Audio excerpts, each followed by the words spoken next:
আসসালামু আলাইকুম। স্বাগতম মহাগ্রন্থ আল কোরআনের ধারাবাহিক তাফসিরে। আজকে ইনশাআল্লাহ আমরা পবিত্র কোরআনের সূরা নিসার ৪৩ নম্বর আয়াত নিয়ে আলোচনা করব।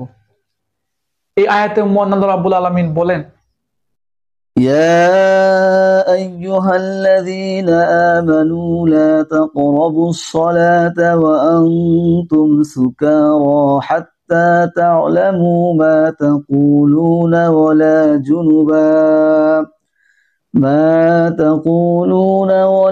جنبا إلا عابري سبيل حتى تغتسلوا وإن كنتم مرضى أو على سفر أو جاء أحد منكم من الغائط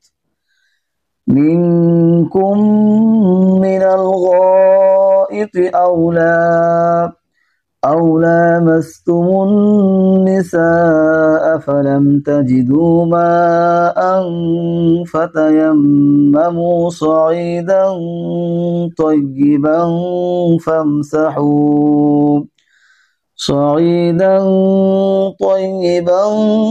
فامسحوا بوجوهكم وأيديكم إن الله كان عفوا غفورا। হে ঈমানদাররা, তোমরা কখনো নেশাগ্রস্ত অবস্থায় নামাজের কাছে যেও না, যতক্ষণ পর্যন্ত তোমরা এতটুকু নিশ্চিত না হবে যে তোমরা যা কিছু বলছো তা তোমরা ঠিক ঠিক জানতে ও বুঝতে পারছো। আবার অপবিত্র অবস্থায়ও নামাজের কাছে যেও না, যতক্ষণ না তোমরা পুরোপুরিভাবে গোসল সেরে নেবে। তবে পথচারী অবস্থায় থাকলে তা ভিন্ন কথা।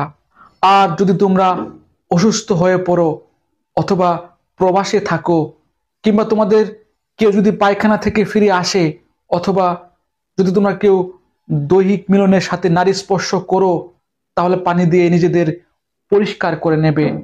তবে যদি এমন অবস্থায় পানি না পাও, তাহলে পবিত্র মাটি দিয়ে তায়াম্মুম করে নেবে, এবং তার পদ্ধতি হচ্ছে তা দিয়ে তোমরা মুখমণ্ডল ও তোমাদের হাত মাসেও করে নেবে। অবশ্যই আল্লাহ তাআলা গুনাহ মার্জনাকারী ও পরম ক্ষমাশীল। আলহামদুলিল্লাহ, চমৎকার একটি আয়াত। এই আয়াতটি মাদক দ্রব্য নিষিদ্ধ হওয়ার পূর্বের আয়াত।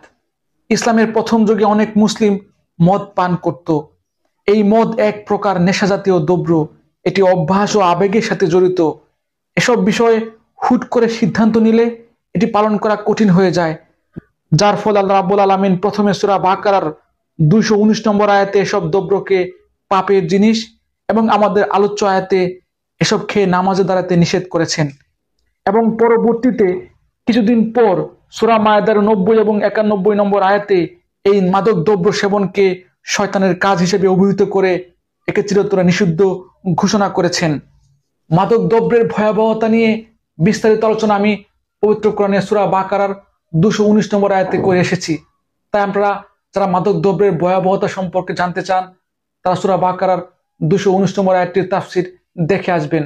যাই হোক, আমাদের আলোচ্য আয়াতে আরেকটি গুরুত্বপূর্ণ বিধান আল্লাহ রাব্বুল আলামিন নাযিল করেছেন, তা হচ্ছে নামাজের পূর্বে পবিত্র হওয়ার বিধান।